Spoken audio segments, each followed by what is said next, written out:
Good morning, everyone. Right. Hey, so we're going to learn something how to treat your sinuses. Now, Judy, is it? Judith. Judith. Okay, so what this is actually, it's a how to undeviate your septum, is what it is. Yeah. And this is, you know, I've been doing these workshops for years. I think this is one of the easiest ones ever. I mean, you should. By the way, hello in YouTube land.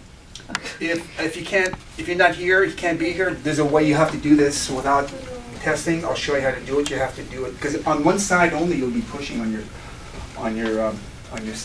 bridge of the nose here. So you have to know which side to push on. That's the trick. You got a 50-50 chance if you do it just blindly.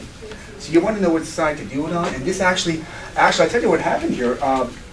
Just out of the blue, there was Dr. Starr's massage therapist. I don't know why I went up to her and just said, "Hey, let me do this thing on you." I don't know anything about her. And I checked her for her sinus, and sure, it was positive that she had a deviated septum. So I corrected it, and she started breathing through both of her nostrils. She says, "Oh my goodness, I can breathe through my nostrils. How did you do that?" I'm surprised she's not here. "How did you do this?" "Well, you have to show up on Saturday." "I can't believe it." "Well, do you have sinus problems?" "Yeah, it's the first time I've been breathing through my nostrils in years." "Yeah, I don't know why I picked her, just something led me to do that on her." And so she's probably not here because she saw how easy it is to do this thing. And so most of you have been here before, some of you have not. And the reason why we're here is because we're trying to stay healthy, right? And I want to show you this. You've all seen this before, and I kind of go over this every time. It's because why? Is this important? It sure is, because you see, your nervous system is what controls all your organs and glands in your bodies. And the brain sends messages, then the spinal cord and into the organs. And when there's a misalignment, we call these subluxations, it interferes with the impulses going to these organs. And then that's how you have symptoms. So whenever you have symptoms, it's because you have a subluxation in your spine. Now here's the funny thing about these bones out of place. When you have a bone out of place, do you have any pain in your back most of the time? And the answer is no. No, you don't. 90% of the time you don't. Because when you're hitting that nerve, 90% of that nerve is not sensitive to pain. So highly likely you could be walking out feeling great, my back's feeling great, and you're all messed up. But maybe you're constipated. I don't know, maybe you have hot flashes, maybe you have headaches, maybe you have this, and maybe you have that. So the purpose of this is to correct these subluxations so you have vitality and life. And this will prolong your life, will give you quality of life. And so when you see this, you'll say, yes, this makes a lot of sense. But I want what? Proof. I'll give you proof. I'll give you proof. 1/3 of the United States will die of some sort of cancer. Wow. You know, there was a former neighbor of ours. She just died of cancer. She's 40. 2 small kids. We're not set up that way. Something's wrong. 1/3 of the population will die of some sort of heart disease. Okay, so what does that got to do with coming here? I've been practicing for 32 years. How many patients do I know have died of cancer under my care? 1/3? I don't think so. Maybe one, I'm not even sure. I know for a fact, to my knowledge, nobody's died under my care with a heart attack or heart disease. Not that I know of. So if you're not a patient here, you really should be, because you're missing out on something that's very, very, very important to life. I'm not saying you're going to live to be 100, but you'll have quality of life. And that's really what we hear about, right? So who is a good reader here? Danny! Okay. I volunteered Danny here. So can you read what it says under that triangle, the small print? Man possesses a potential for recovery through the innate intelligence of the human structure. And so, who said that? Thomas Jeff B. Edison. Right. Well, actually, Dr. George Goodhart said that. That's coming up next. Dr. George Goodhart is who founded applied kinesiology in 1964. And he was talking about structure. Now, if you look at that triangle there, you see structures on the bottom. It's not just a coincidence that it's there. Everything hinges on structure, because then you have your chemical and your mental or your emotional. So for example, I'll be very brief how this works. If you have a chemical imbalance, let's say, hey, do you know what's really common is women have a congested liver. So if the liver's all gummed up, it's not going to get rid of all, let's say, the estrogens. It doesn't clear it, is the term we use. The estrogens is like an irritant. It's something that needs to be out of the system. So if it's an irritant, what happens? The muscles tighten up and it pulls the bones out of place. So your congested liver will cause subluxations. So it comes down to the structure. Let's say you had a fight with your husband or your wife or your girlfriend or somebody. You're going to get all uptight. And by the way, this takes seconds, minutes. And all of a sudden you're all uptight, right? Let's say somebody cuts you off in the freeway. How many travel very far? You don't go very far, do you? That's not too bad. A lot of people do. I have patients coming in from Alhambra, LA, and they travel this way every day. And they're a stress case. I have a gentleman, he travels to Oxnard every day. Yeah. Every day. He's got hip problems. I wonder why, huh? He's actually getting better, but it's taking him forever. I mean, he's stressed out. And so that stomach acid secretion is going to be inhibited. And what happens is you're not going to absorb certain nutrients like calcium. Your muscles will get tight, and all of a sudden, you get subluxations. And so it all goes in a vicious circle. So, and when you see those little tiny circles around that triangle, those are the things you should do to fix that. You've got the N for the nerve, the acupuncture meridian connectors, the neurolymphatics, the neurovasculars. Am I missing one?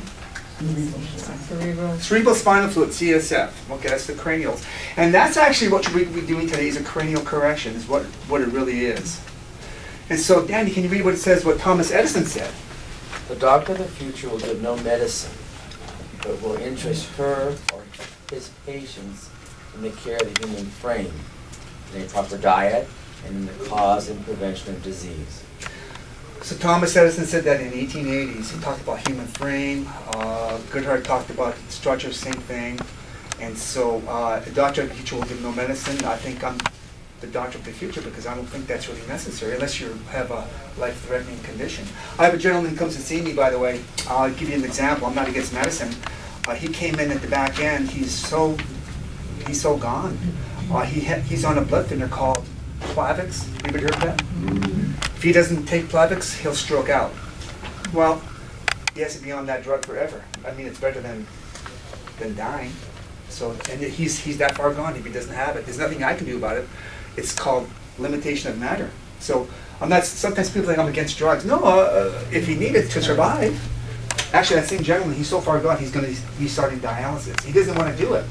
I told him, if you don't do it, you will die. So, I mean, that's your choice. So you have to be reasonable.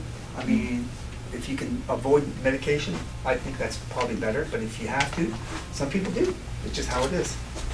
So here's what we're going to be doing. It's not that complicated here. We're going to do a demonstration. So I will pick a volunteer that I will volunteer myself. And I'll do the demonstration. And what you're going to do is you're going to pair up. And you're going to do it on each other. And see, the reason why I do that is because if you do it on somebody else, you'll know how to do it on yourself. And it's really not that hard. This is one of the easier ones you'll find out. So how I pick one is I'm going to get everyone to stand up and twist to the left and to the right and see which one has the most reduced range of motion. So cross your arms, please, and let's, it's kind of like a dream of Genie. Remember that show? And I want you to twist to the left as far as you can go. And twist to the right. Judith! Well, well, well, tag you're it. No, actually you're the one who told me about your deviated septum. Which way is it deviated, to the left or to the right? You know, all I know is that there's a big area that... Is it okay if I... Sure. I won't be... I think it goes this way, I'm not sure, but... By the way, you don't have to push very hard. And the correction we're going to be doing is a rebound correction. What that means is in the cranial, in the skull, when you push and let go, that's what you're going to be doing from one side or the other. If your arm goes weak, in that direction that caused the weakening is the direction you correct. It's just the opposite of what you would think. Because it rebounds, what happens is when you're rebounding, and when you push and let go, you're actually rebounding it more back into more malalignment. That's why that's the direction you go. That's how you know. It's very, very simple. And that's how the cranium, that's how the cerebral spinal fluid works. When you push and let go, you're actually creating more of a lesion for about 3 or 4 seconds, and that's how you correct it. And what you'll see is why this is such a biggie is because we have, if you have a reduced range of motion, yeah, come over here, let me see if we can see this. Cross your arms. face the camera here. Face the music. Have your feet together and twist to the left and twist to the right. Which way does Judith have a problem going to? To the left, right? Okay. So what you're going to do is you're going to stand beside. Sometimes I see people standing in front and pushing down. That's not a good thing because you're going to overpower them. It's not a contest. So I'm going to give you your arm here, have your elbows straight. I'm going to push down. I want you to resist. Push hard and go. So all you're going to do is push on that diagram. As you can see, the arrow here. May I see? YouTube land. Here's what we're doing. Can you see that? So we're just going to push. Am I pushing hard? No. No, I'm going to push. We're just pushing up at an angle and let go. And I want you to push towards the ceiling and go. And there wasn't a change on the strength of the muscle. So chances are it's going to be on the left. I'm going to push and let go. Does the arm go weak? And push hard and it does. Boy, quite dramatic. And then it comes right back in about 3 or 4 seconds. Push hard and go. So because she went weak by me pushing up obliquely on her septum, that's the way I'm going to correct. And you have to do this as you breathe in and out, because that's how the cranial sacral system works. That respiration helps it correct faster. So all we're going to do is you're going to breathe in and breathe out. And you can maybe put your hand on the side of the head for stabilization. Breathe in. You breathe through the nose. It doesn't matter. Good question, Don. It doesn't matter. You can breathe in through the nose or mouth. Breathe in. And then are you pressing the whole time, or are you? No, I'm pushing, and I'm letting go slightly. Good question, Barbara. Breathe in, and breathe out. And one more time, breathe in, and breathe out.